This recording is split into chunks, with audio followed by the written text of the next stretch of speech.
I'm joined this week by Marcia Earhart, and I'm really excited to hear her story and have you guys meet her so we can talk on the particular topic of grief, which is a really important one. So, Mhm. Marcia, thanks for joining me and thanks for being here. Well, thank you. I'm excited, Morgan. Not many people like to have this conversation, but it's one that's very needed. So thank you. It is. It's a very important part of our life experience. And it's one that, to your point, is very taboo to talk about, even though it's something that everyone will experience in their Yes. lifetime. So, talk to me about why you are in the position you're in. You're the founder of Sterling Rose Sanctuary, which is a non-profit that's geared towards helping those heal and work through so many of those grief experiences. So, why did you create this? And give me a little bit of your background and your story. Well, the creation of the Sterling Rose Sanctuary really was a vision the Lord gave us after the loss of our oldest son, who was 21 and died tragically in a car accident. And that would have been in 2014. And so prior to that, I already had an educational background and experience in working with people with trauma and just gross negligence all the way around and abuse.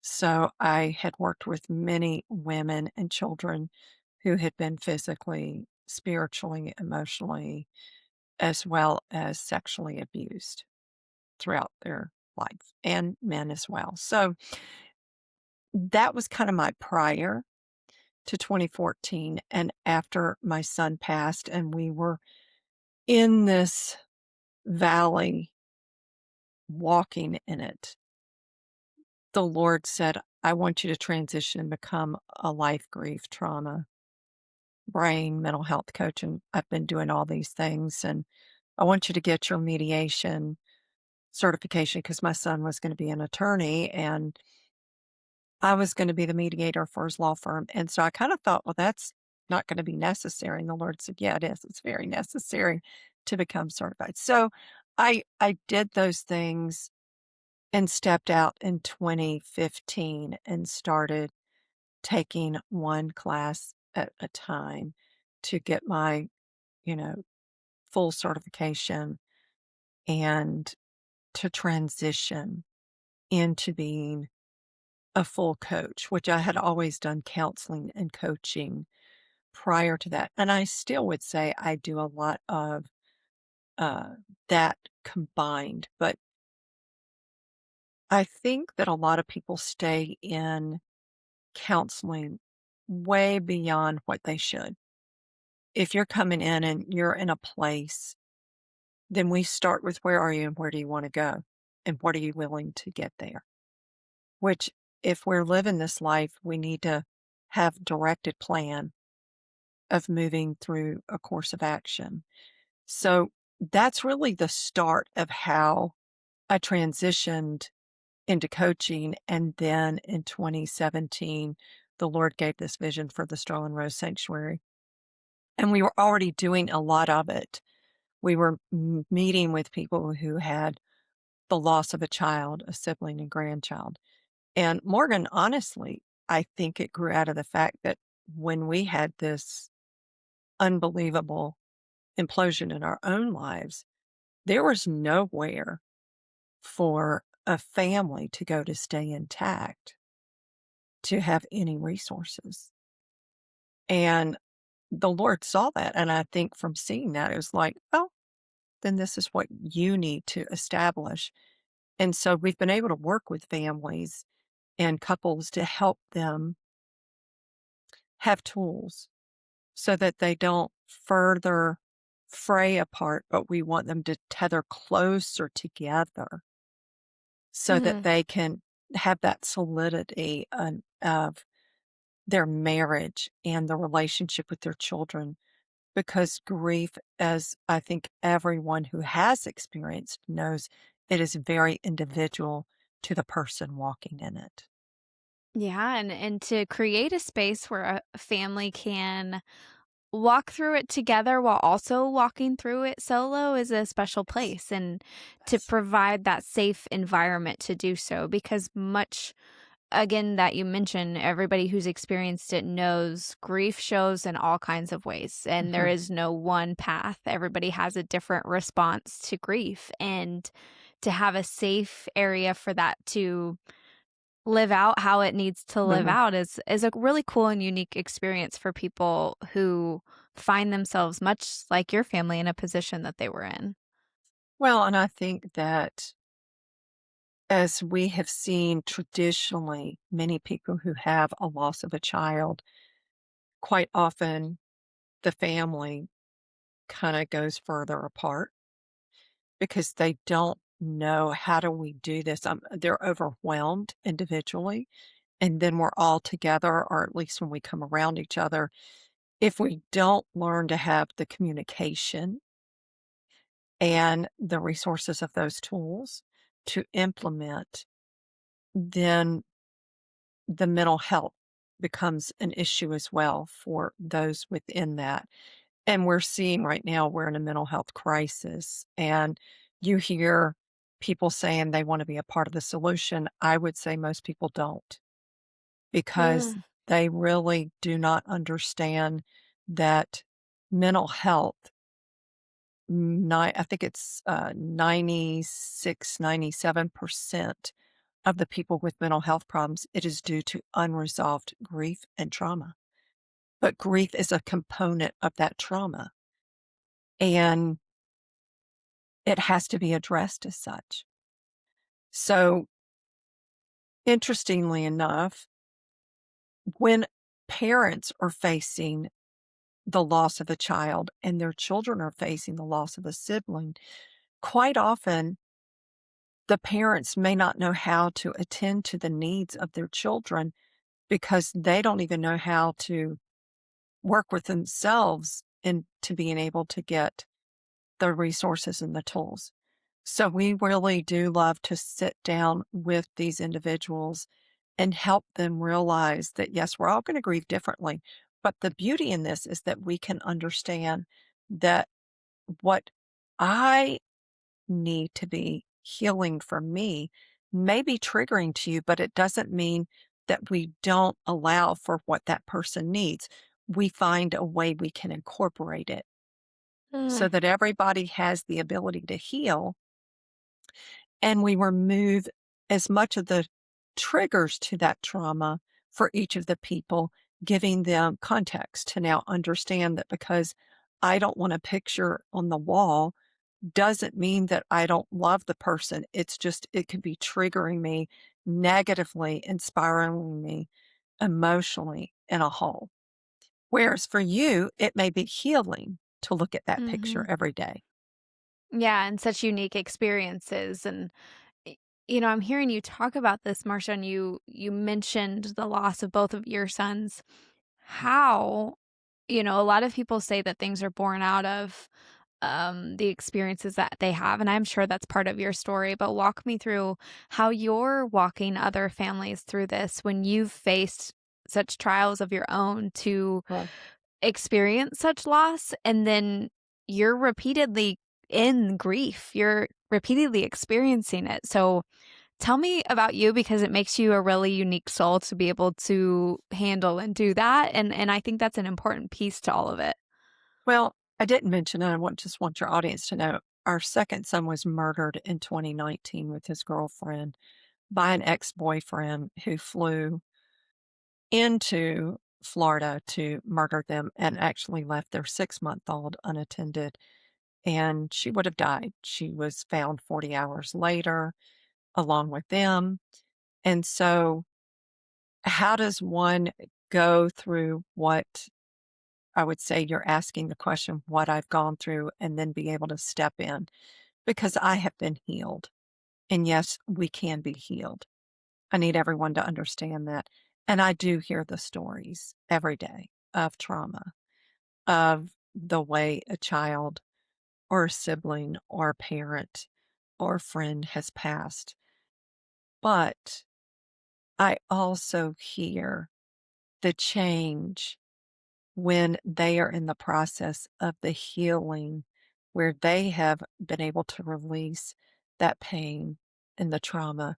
And now they're having a new exchange of something new in them, given to them, because now they're able to receive.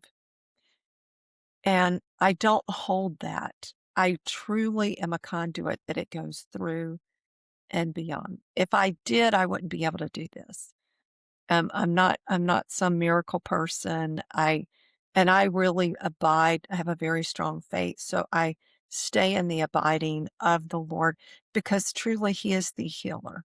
He's the one that comes to heal and deliver us from the places that could swallow us in and gives us new life. So for me, in the moment when my first son passed, this is exactly what the Lord said in that moment while the sheriffs were still standing in our house. The seeds of your son have fallen to the ground, and they're to remain, and there will be beauty that emerges, and there will be fruit that comes. And so, why did he say they were to remain? Because I asked if I could go pray over my son to the Lord, and he said no. He's home, and the seeds need to stay. He had purpose for the seeds. And so from that, yes, he wants us to walk with those who are hurting. He wants me to walk with those who are hurting, to be able to offer hope and healing, and for them to see visibly that it is a reality. I'm not needing to fake it till I make it. And I don't want anyone to do that. I don't want them to put on the smile and make people think they're doing well. I want them to be intentional to step in because it is painful to step into our grief. It's painful to start mourning through the processes of the various losses that we're encountering. And there's so many losses when you lose even the dreams that you have. It could be your financial standing, but it's people. It's loss entails and grief entails so much more than just the loss of an individual in our life. Yeah, And and it continues for yes, the remainder of your life. I think absolutely. you're touching on that where there's a healing that happens and there is a light, if you will, through the pain, but I am very much under the belief that it you just learn to almost live with it and understand grief better so you can walk through it with it just kinda always by your side. It's a thing that's always part of you, and maybe I'm wrong in that. So tell me, like, your thought process on the way grief moves with us. Like you said, we heal from it. So do you feel like there's one day that it's no longer there, or it does stay with us forever? When you say stay with us, what I say is that we've learned to incorporate it in a very healthy manner that I'm not imploding. I'm not in a fetal position on the floor. It's not affecting my mental health. It's not affecting my relationships with those around me. It's not affecting me from being able to breathe and move and live in my creative design again as I was called. So our body lines up with what we speak. So if I say I'm never going to, and it's always going to be a part of me, then my body's going to line up with that. If I say Mhm. that my body is healing, that I am being renewed, then I'm being renewed. Because see, our mind, it starts with our mind and then our words, and then the body lines up. And, for people listening to this, there is a book that gives the science to this called The Body Keeps the Score. And it Yep. actually does keep the score. So if you're not dealing with your trauma, your pain, it's going into your body, into an organ. So grief goes into the lungs. That is the organ that is associated with grief. And it is not uncommon when people come in that they may have had bronchitis, pneumonia, several different uh, infections that are from the lung area. Why is that? Because one, when grieving, people do not breathe in the oxygen that their body needs. So we help them with diaphragmatic breathing to help them understand we need to be taking some deep breaths. And if you hear someone grieving, sometimes you can hear the shallowness of their breath when they're Mm. talking or gasping, like trying to get some air because they're not. getting the oxygen they need. And the mind's not getting. So we talk about the cloudiness and the, I just feel like there's this masking people say over my brain that I can't think. Well, you can't. One, there's this incredible situation that has happened, but you're also not getting oxygen to your brain. So it's causing it to be more clouded and more confused. So Mm. it's, you got to step away and you've got to be able to incorporate some of the breathing. And I really believe the somatic exercises and addressing the vagus nerve and different things that keep us and our bodies intact. So in the Sterling Rose Sanctuary, we address the mind, the body, the soul, and the spirit.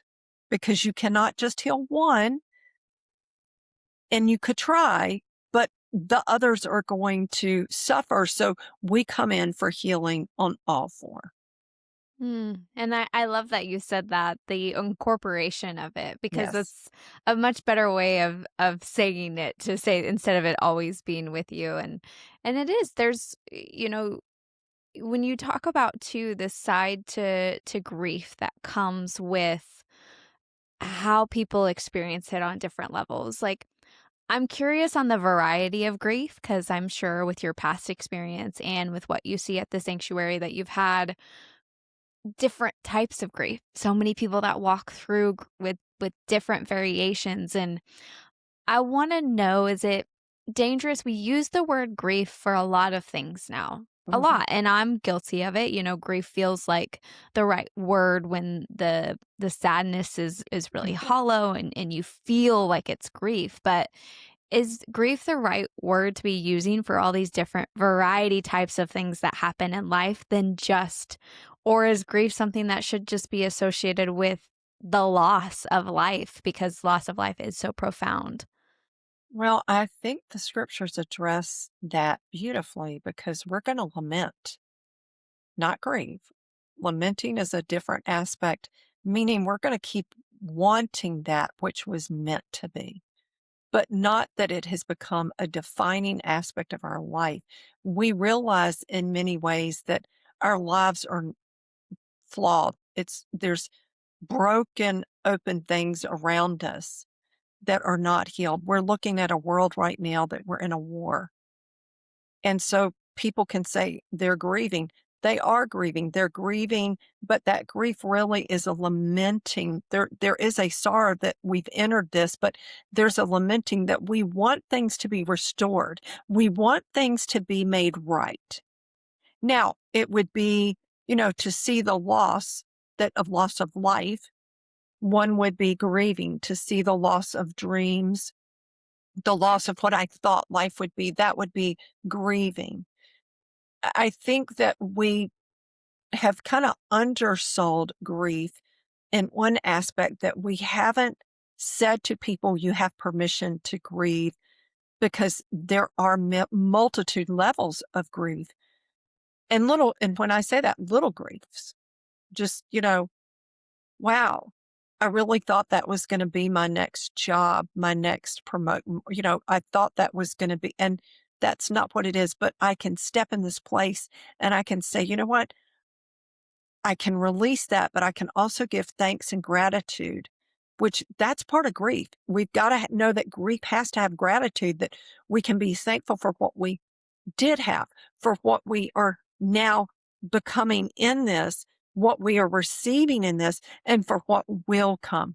It doesn't mean that if it's a person, you're leaving the person behind. And when I talk about incorporating, it really is that it's becoming a part of this space in our heart that it's there, it's a treasure there, but it's been dealt with. It's not waiting and just hiding so that it can emerge when another trauma happens, when maybe some other circumstance that brings a great grief, that all of a sudden it comes out. But this we've learned to incorporate, to bring it forward in because of the gratitude. And I Mm. think there are many people that miss that component, and that's why grief stays just kind of murky, and like you don't feel like you can ever get it off. And it's like you shake it and it's like it's still there. It's clinging. you know? Mhm. Yeah. Yeah, very much so.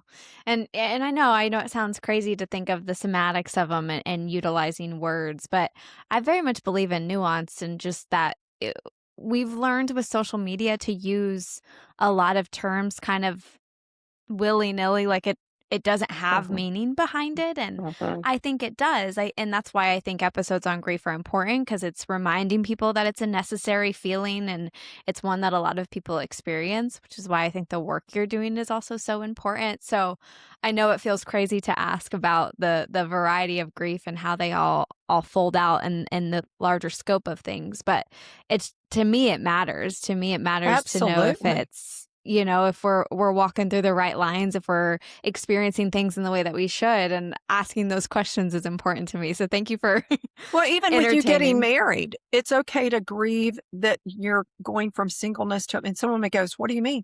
Well, it's a change in life. And when one starts, their family, like you're getting ready to, that's a change. And even though it's exciting and there's a lot to rejoice, it's also a change. And so it can somewhat come up as, wow, I'm kind of grieving that this is kind of the end of a season, but it's a beginning of a new season. So do we see that we can grieve, but we have gratitude? And it's the same thing with young moms and their children as they go through the various ages. They're leaving one stage, they're entering another stage. And I've seen moms who didn't realize that they never allowed themselves to grieve some of those stages, and it was causing some issues within the Mhm. relationship, within how they were able to do life. And it doesn't mean that you have to be sobbing. It's just that I'm recognizing and I'm bringing this in for healing and I'm receiving the new, but I'm acknowledging. And I think this is what we're really taught. We've got to acknowledge. And I think our culture is horrible about being present with people in their experiences of life and allowing that permission from them to be given to themselves. And we don't give people permission because most people aren't comfortable with grieving. Mhm. Well, and as you say, like, we walk through grief in a lot of different ways in our life, and I think Yes. what you just talked about there really holds that value of just you might be experiencing grief more often than you realize, and Yes. I again think that's why it's so important to talk about it. So how often do you see in the work that you do that people didn't realize there are moments of their life that are attached to grief? Well, when they come to me, they're coming to me over something specific. And this is a great question. So I thank you for asking that. What happens is we start having healing work, inner healing work. We realize there were things that happened way some time ago, and it never was acknowledged, never brought into the space, wasn't recognized, and didn't have a place to heal. And so, what happens in time is if we don't deal with the grief that we experience, then the next thing that happens gets stacked on that one. And then the next thing, and what happens, it becomes complicated, complex grief because now Mm, we're unpacking all the layers and we can. But it's really beautiful when they're in this place and all of a sudden there's an epiphany that the reason why they're so overwhelmed in grief is because there were all these other moments that happened that they had never entered into for healing. And the yeah. show that I think did the very best job in portraying grief, and really what we're talking about is This Is Us. So Mm, if no one ever saw it and it is being replayed anywhere, I would encourage people because I cried every single week because they really did such an amazing job at the humanity and how for a family that lost a husband and a father, how each of those children, as well as his wife, walked in that grief. mhm. Beautifully done. Beautifully done. It's We saw the alcoholism, and I want to address that. If someone loses a child, the chances of one of their children becoming addicted to drugs is about 77% or trying to commit suicide. So Mm, we cannot overlook these things. We need to head it from the front and be prepared so that we can come in and have resources and undergird, because a child who loses a sibling, their childhood is then hijacked, just like my children. Their childhood is hijacked. They're never able to go back into being a child. They can't. mhm. They've just had this horrific life situation that has changed them for the rest of their life. Now, age wise, you've got to enter into those spaces at different ages for that child, because there's only going to be so much that they can take in the variant ages that they are. But it's not a conversation that stops. And that's what parents need to understand. It should be ongoing, because the next season will bring new questions and new profound insights from your child. That's really good insight because I don't think even as a just adult that I recognize the gravity of grief in the different stages of life. You mentioned This Is Us. I love that show. It's Mhm. incredible. The emotions and depth that that show has Yes. is incredible. But it is interesting to think about as just human beings and the seasons of life we go in and the stages of grief. Like I really think about, you mentioned how I'm getting married, and one of the things that's been difficult for me, it's been several years since my grandma has passed, a couple years since my Mhm. grandpa, and I really think about how much I wish they were here, how much I Yes. wish they could be part of it. And the grief associated with that is different than the grief that I felt when I lost them. And it's a different type. It's not like Yeah. this huge sorrow and sadness and the realization of them being gone, but now it's the realization of what they're missing. And I just don't know that we ever also give grief enough credit for that because it does stick around and it kind of fluctuates in the way that it moves through your life and especially through big life moments and life Yes. events. And you talk Yes. about kids who have faced loss, especially early in age, if they're, and I have several, unfortunately, friends and family who have experiences with suicide. And I think it's hard when moments in life come up and they see that their child or somebody they know should be experiencing that. Like if somebody's graduating at their age or somebody's getting married and they Yep. should have gotten married. And I do believe there's a lot of credit we have to give to those experiences with grief as it moves through your life stages. Mhm. And I would say, okay, joy and sorrow, they become a coin when you really understand grief. And so, in the experience of this new profound experience of becoming one's wife and becoming your husband, it's very natural to miss those that you have loved, that have been so much a part of your life, and to recognize that is the coin. That I can grieve that my grandparents are not going to be able to be here on this day, but I can rejoice over the fact for the marriage they had, for what they deposited within me, and I can bring that forward, and their legacy lives on in me.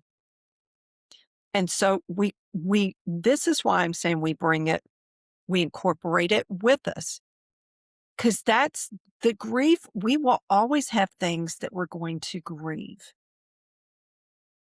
but there's also the joy that needs to come alongside, because now that coin, there's no value to the coin if it's only one emotion.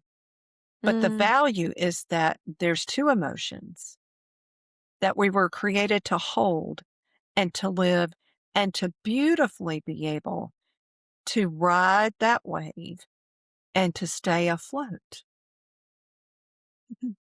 Such is human nature, I'm afraid. That's what the we deal with for our lives. That is it's the price we pay. I often say the price we pay for being human is love, Mhm. and Yes. it on the other side of love is also loss. And Yes. it's it's hard, and that saying of I'd rather have loved But than mhm. to have not lost, or something along those lines, and it's one that's very profound.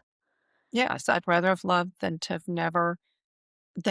have not loved and experienced that kind of loss, because that is the beauty of it, that we have those memories. No one can take your memories. No one can take that's part of the treasures that are incorporated within you. So, Mhm. even for us, I mean, there are moments we just celebrated one of our sons having homecoming in February, and we enter that space and we actually celebrate.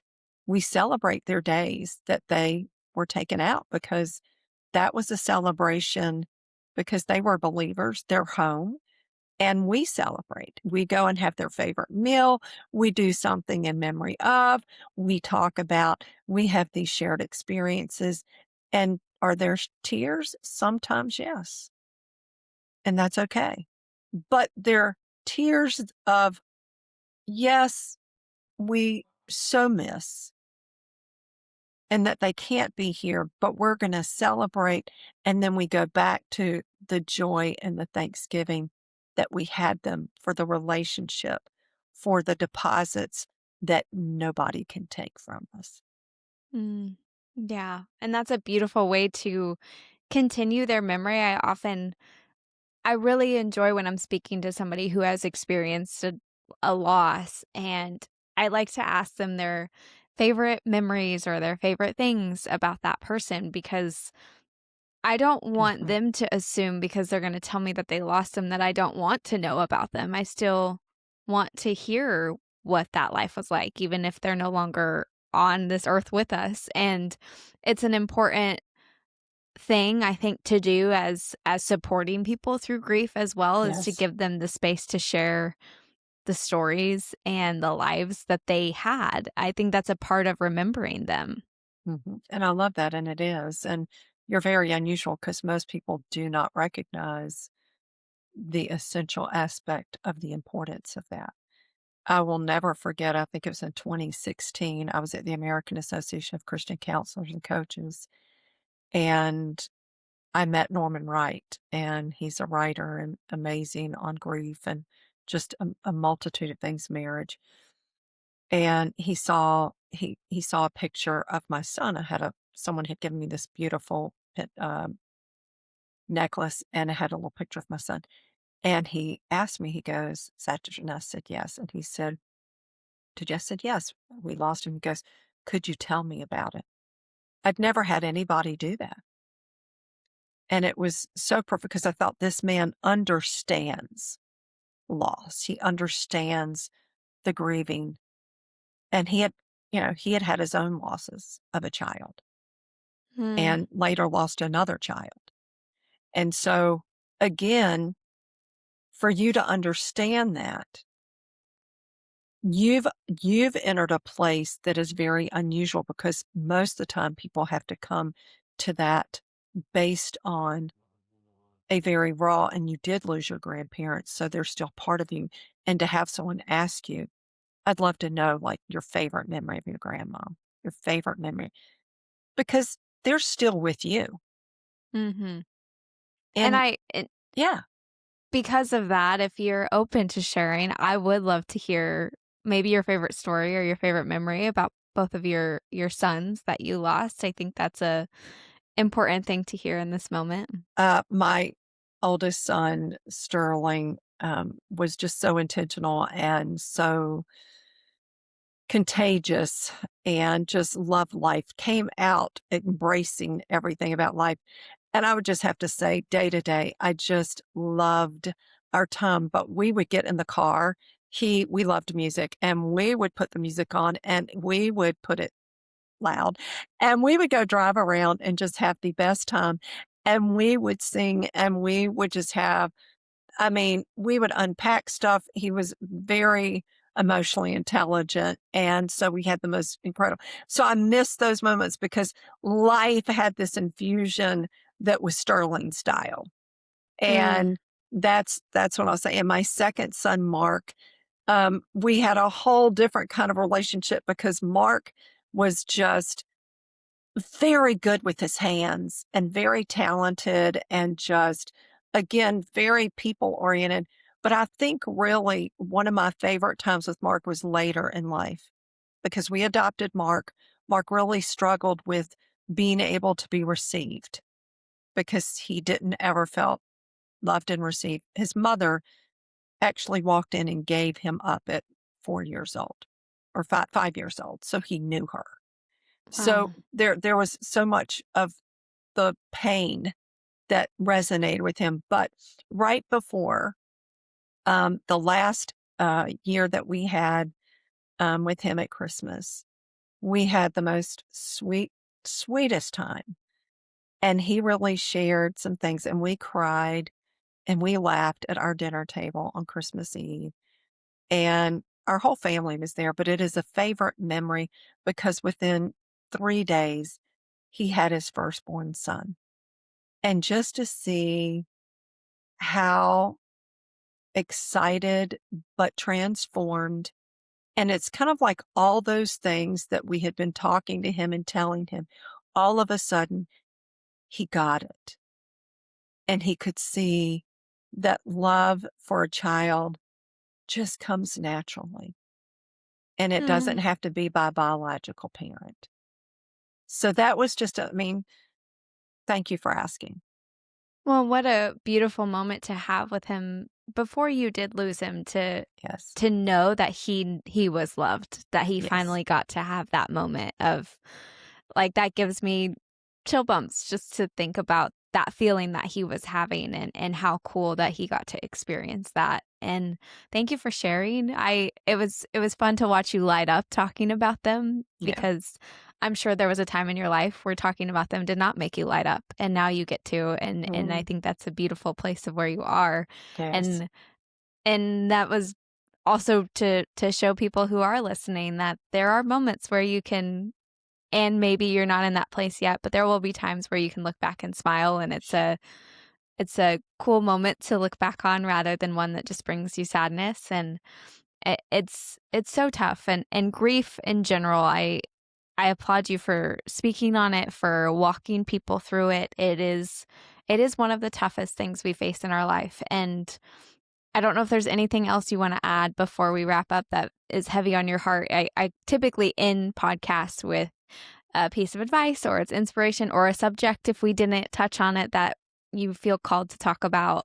It's kind of how we end this. So I give the floor over to you, Marcia. Well, I do have a book, Gripping Grace in the Garden of Grief, that is really a companion for people that are walking through those kind of layers. That it's a raw account of my own journey, but it's relatable because I feel like we all need to know.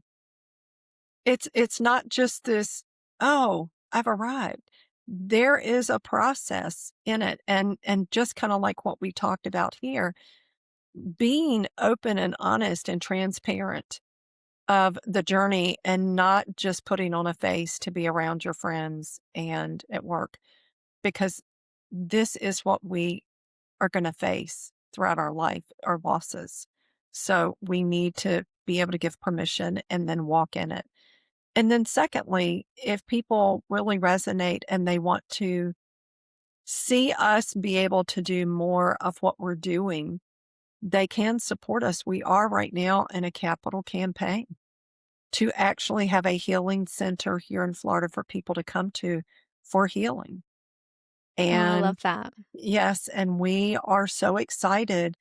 And so I work with people all over the world, and it's one of the things when they call, they wanna know, "Do you have a place yet?"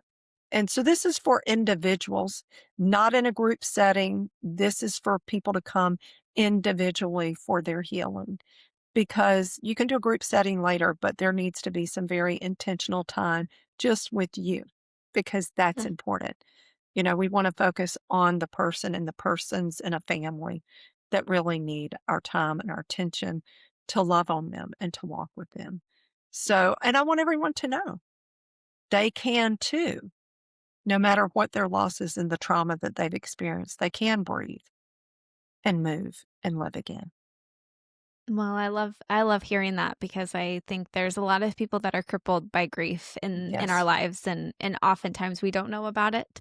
And one of the biggest goals when I started this podcast, I often talk about the desire. I don't want people to feel alone in their hardest Mhm. struggles, which is why I really pay attention to grief. But more than that, I have had my fair share of people with suicide, of people who were very struggling and they never made it. And I hope that even talking about these things allows just a handful extra, I'll Mhm. take it, of people making it through. So I appreciate the work that you're doing and thank you for taking the time to be here, and hopefully you can have some more supporters and continue on the road of helping. I think it's a beautiful thing that you're doing.